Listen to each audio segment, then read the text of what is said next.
Coucou tout le monde, donc je vous retrouve dans cette vidéo pour vous donner des conseils pour la démarche de soins en crèche. Donc c'est parti, allons-y. Donc premier conseil que je peux vous donner. Quand vous arrivez en crèche, vous avez une semaine d'observation.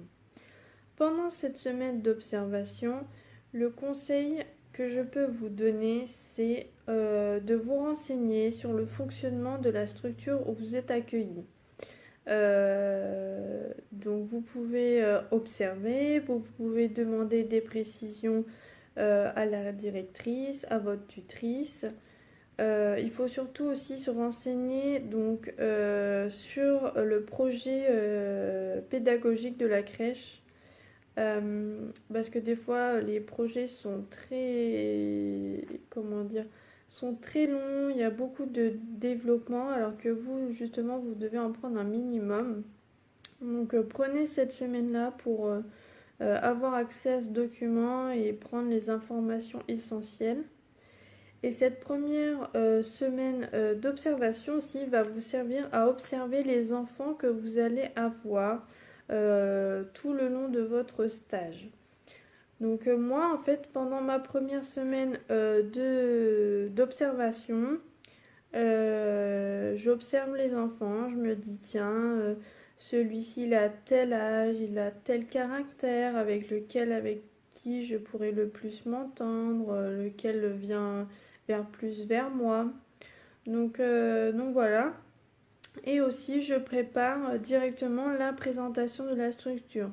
Donc je peux commencer, je peaufine après les semaines à venir, mais je peux aussi finir la présentation dès la première semaine. Comme ça, au moins, je suis, bon, bah, on peut pas dire débarrassée, mais au moins c'est fait.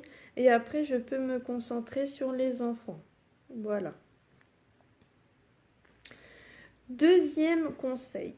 Donc, vous allez devoir choisir deux enfants. Donc, renseignez-vous si pendant les 4 semaines où vous allez être en stage, si sur ces deux enfants, il n'y en a pas qui vont partir en vacances. Parce que selon votre stage, ça peut tomber quand il y a des périodes scolaires ou même des fois les parents partent avec les enfants hors période scolaire.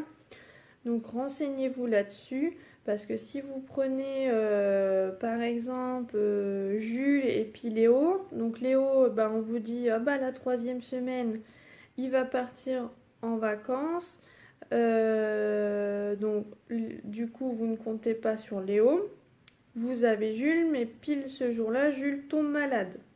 Bah sur vos deux enfants vous avez plus personne, donc essayez de vous renseigner là-dessus. Et aussi,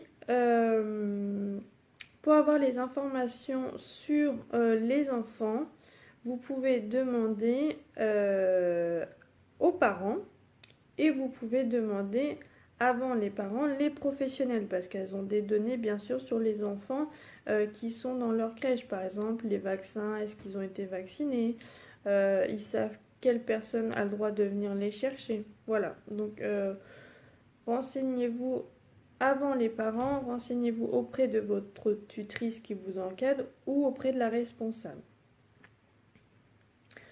Troisième petit coup de pouce, moi ce que j'ai fait pour connaître en fait les habitudes de vie de vos enfants, j'ai fait un questionnaire que je donne aux parents. Donc c'est un questionnaire qui va regrouper donc, des habitudes de vie, donc soit alimentaires, soit au niveau du sommeil, au niveau de l'hygiène. Donc plusieurs petites questions, par exemple alimentaire, je mets quel est l'aliment préféré de votre enfant. Après en hygiène, je mets est-ce que votre enfant arrive à se laver les dents tout seul. Après, pareil, en habitude, il y a les habitudes de, comment dire, de goût et de plaisir en activité. Par exemple, qu'est-ce qu'il fait les week-ends, est-ce qu'il fait des balades ou par exemple, quels sont les jouets préférés de votre enfant, la lecture qu'il préfère, les collections, voilà.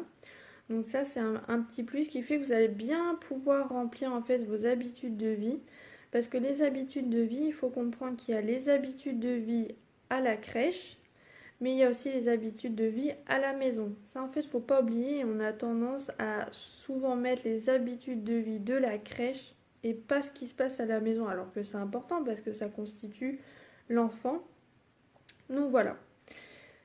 Quatrième petit conseil, n'oubliez pas dans les habitudes de vie, effectivement, donc comme je disais, de faire la part des choses entre ce qui se passe à la crèche et ce qui se passe à la maison, mais aussi les habitudes de vie. N'oubliez pas le protocole de la crèche, par exemple, que le goûter est pris à telle heure, que le repas, pareil, est pris à quelle heure. Que se passe-t-il avant et après la sieste? À quelle heure est la sieste? L'échange, ça se passe avant, après, lorsqu'une activité a été effectuée, voilà. Surtout, ne pas oublier que on observe, on voit. Il y a les habitudes qui sont à la maison, il y a les habitudes qui sont à la crèche. On les observe. À quel moment? À quelle heure? Donc ça c'est important. Après, le cinquième conseil que je peux vous dire, c'est intéressez-vous vraiment aux enfants que vous prenez en compte en fait. C'est pas genre bon, je vais prendre les informations parce qu'il faut que je les prenne et voilà. Intéressez-vous à ce qu'il aime, à ce qui lui plaît, communiquer avec lui, parler.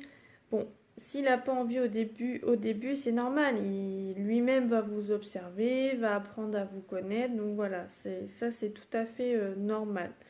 Mais comme je dis, choisissez déjà des enfants qui viennent vers vous, des enfants qui sont pas difficiles. Par exemple, si vous leur dites, tu viens, je vais changer ta couche, tout ça. Si l'enfant, il vient avec vous, qu'il est très ouvert, qu'il se laisse faire, choisissez-lui.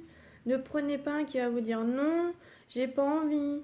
Ne prenez pas un enfant pareil. Si vous devez faire une activité, prenez pas un enfant qui ne va pas être ouvert à l'activité ou qui va pas vouloir partager avec les autres, qui va pas attendre, qui va être impatient. Parce qu'en fait, tout ça, ça va vous mettre en difficulté.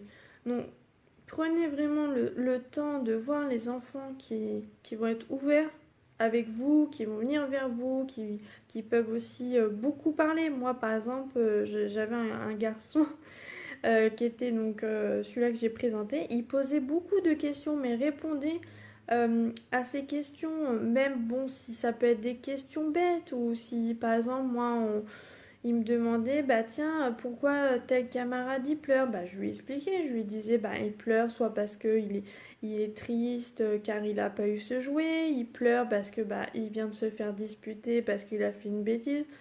Mais soyez, j'allais dire au naturel, mais en fait, le feeling, ça se voit si ça passe ou si ça passe pas avec un enfant. Forcez pas les choses.